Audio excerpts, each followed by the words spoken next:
go into the top 10 non-Rosenberg farming games. So when you mention Uwe Rosenberg, many people will think farming simulator. From his earliest board game hits, such as Bonanza and Agricola, to his latest designs of Hallertau and Adiwa, there seems to be an element of farming or agriculture to most of his games. From raising crops and caring for animals to managing a homestead or a ranch, these farming games played a big role in hooking me to not only his games, but into the board game hobby in general. And they are a nostalgic part of me as well, especially reminding me of the video games that I played a lot in my youth, such as Harvest Moon. And so there's an element of coziness to the farming theme that I really enjoy every time I play these games, having nice bluegrass music in the background with, just like the feeling you're sitting on your porch overlooking a prairie or your farmstead. It does something right for me that makes me want to come back and be in this environment when it comes to board games. Now, Rosenberg isn't the only person, obviously, who has designed a farming game. So this list is going to be the top 10 farming games rated by players over time on BoardGameGeek, filtering out any of the Rosenberg games along the way, and there were quite a lot. BoardGameGeek defines a farming game as, quote, games that encourage players to build and manage farmland for the purposes of growing crops and or tending to livestock, often to be sold or traded later on.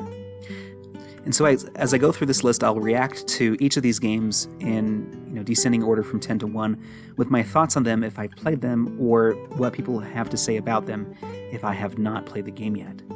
Of note, there are 1,250 games at the time of recording, with the categorization of farming according to BoardGameGeek. The highest ranked game with farming in this entire list is Rosenberg's A Feast for Odin, by the way, which I consider to be less of a farming game and more of, a thematic Viking game, I suppose, but I do see the tie-ins with farming and crops and agriculture and things like that. So anyway, another note is, as I was making this list, there were highly rated games that had a small or insignificant amount of farming to it, in my opinion.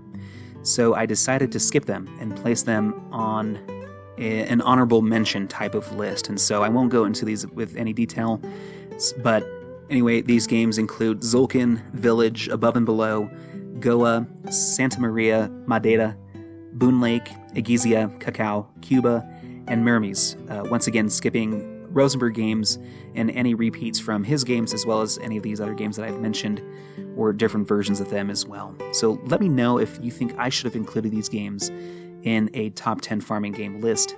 I have played some of these games, and some of that is based off of my opinion, as well as a quick overview of what the game is trying to accomplish. A lot of these games, in my opinion, are more trading and economic based rather than focusing in on the actual farming or agriculture depicted in the game. There are resources that are featured that include wheat and things like that, but I felt like they did not define the farming genre or category as well as I think some of these other games did. And so if you disagree with me, just let me know. So number 10 for me is going to be Beer and Bread. This is ranked 808 overall, and this is a Scott Alms game released in 2022. And this was one of my personal favorites from that year. In this two-player only game, you manage your side of an opposing village, brewing beer and making bread, using multi-use card play to do so. I like the resource management, the card play, and the quickness of this game, and I think it represents the farming theme well, especially with the alternating years and rounds between good and not so good years of harvest, altering the way that you draft cards to your hand as well. So this is a very fun game, and I think it represents farming well. Number 9 is Three Sisters. This is a game designed in 2022 by Ben Pinchback and Matt Riddle, overall ranked at 743. And this is a roll and write game where you roll the dice and cross out areas on your sheet, mainly focus on growing the trio of pumpkin, corn, and beans, and by advancing on other tracks to help you do so and gain points in different ways. It's a medium weight, thinky roll and write that I had fun trying out a few years ago, and I've reviewed it on the podcast, but it's one that I haven't returned to since. I think the element of resource management is here, as it is in some of my favorite roll and writes, and it does help the farming theme come through, and I think if I were to try it again and pull it out, I would enjoy the chance that I had to do so. Number 8 is Venus. This game is ranked 611 and is a Lacerda game from 2010. I've played this game only once, and there's a huge comparison to another game that's coming up later on this list that you probably know about. But I thought this game was really fun, and it's a heavy cultivation simulator type of game where you're growing grapes in different areas of Portugal and using the wine that you make from these grapes in different ways, utilizing an interesting grid-like action selection mechanism. So it's not my favorite Lacerda, but it's one that I would definitely return to, and that farming theme, cultivation theme, right, definitely helps. Number 7 is Takenoko. This game is ranked 381 overall, and it is designed by Antoine Baza back in 2011. In this game, you are collectively controlling a farmer and a panda on a tile modular board growing bamboo and eating it respectively, all while trying to fulfill contracts and score points. It's a lightweight family game that has some randomness to it with dice rolls, which makes it fun and inclusive to those who aren't, very competitive gamers or deeper into the hobby. And as there are other family weight games that I would go to first when comparing it to Takenoko, maybe I think that's due to the randomness of the game, but visually on the table, it's a really good looking game. It's one of the first games that I've ever played, actually, in the wider board game space, and so it still retains a fond memory for me. It's not one that I return to often enough, but I've had good success teaching it to non-gamers and having a good time with them. Number 6 is Heaven and Ale. This game is ranked 342 overall and is a Michael Kiesling game from 2017. I haven't played this one, but I think it is an interesting rondel game where the timing of brewing beer makes the difference, according to the description of the game.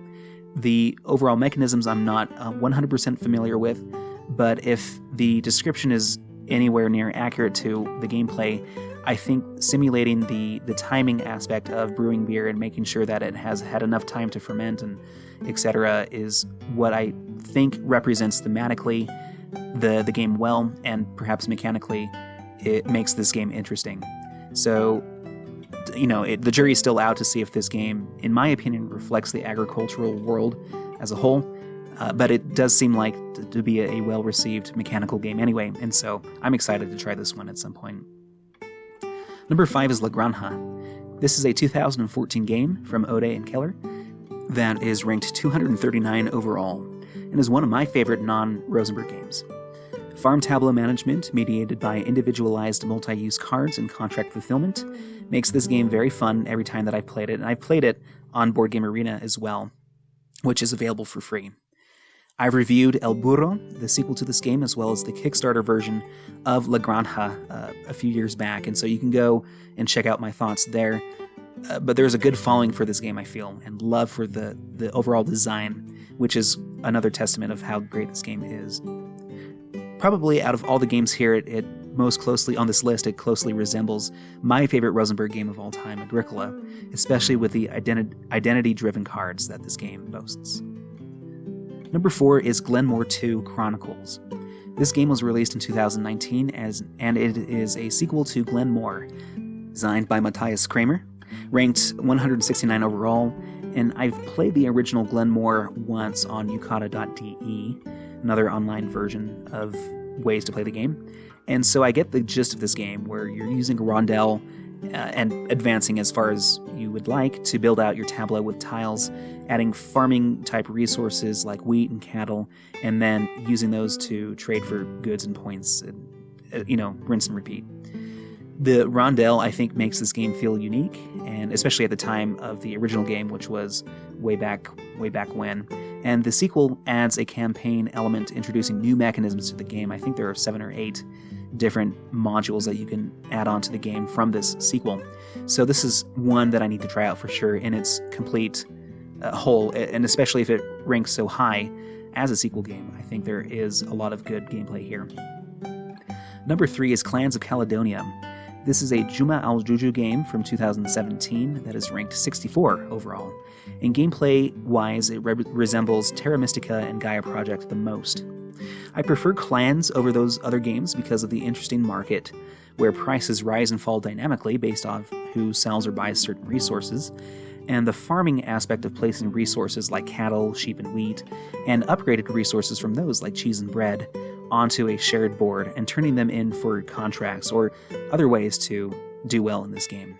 This is definitely a deep game with resource management and tight interactive board play that I really find enjoyable, and as a whole in the hobby, people do enjoy it, obviously because of its overall ranking and its similarity to very popular games in Gaia Project and Terra Mystica.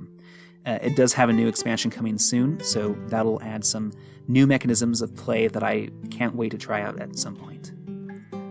Number 2 is Puerto Rico. This game is ranked 44 overall and was once the number 1 game on BoardGameGeek, created in 2022 by Andreas Seyfarth.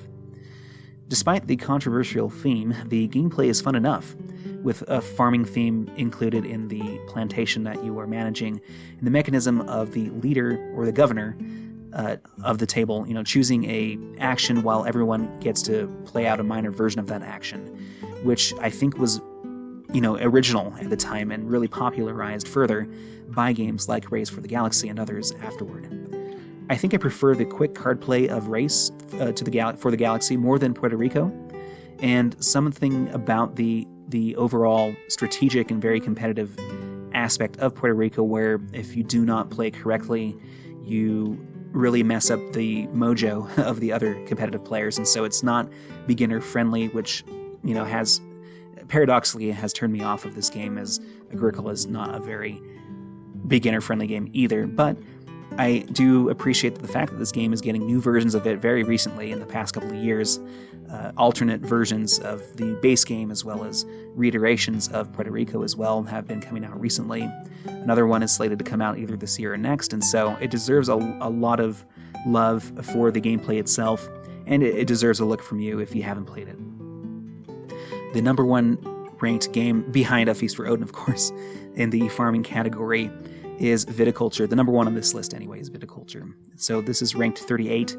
This is a Jamie Stegmaier game from 2013 originally, but the Essential Edition, the second edition essentially, was released back in 2015, including key expansions from previous expansions into the Essential version, as well as in my opinion, adding the experience of bigger expansions like Tuscany. And so this is a worker placement card-driven cultivation game similar to Vinhos, where you are cultivating grapes and making wine and delivering that wine via order, contracts, etc. I have said my piece about this game before. I really do enjoy it, as it approximates Agricola, as well as how I feel La Granja approximates Agricola, with the card play and the agricultural theme. There is more of a random feel to the card play rather than the deterministic playstyle of Agricola, in my opinion, and this, however, in a positive note, creates for play lines and routes to victory that feel different every time you play Viticulture. You don't have to go down the create wine and deliver and fulfill contracts route to winning this game. You can play based off of the cards or other different ways on your tableau to score points, and so I really appreciate the fact, and it's a testament to why this game is so highly ranked and is beloved by many. So there you have it. Those are the top 10 farming games that are not Rosenberg made, and my reactions to them. Once again, if you disagree with the ones that I left out on this list, just let me know, or let me know if one of these games are your favorite and why you enjoyed as well in the comments below. But that will do it, and that is a wrap for the Rosenblog for March 2024.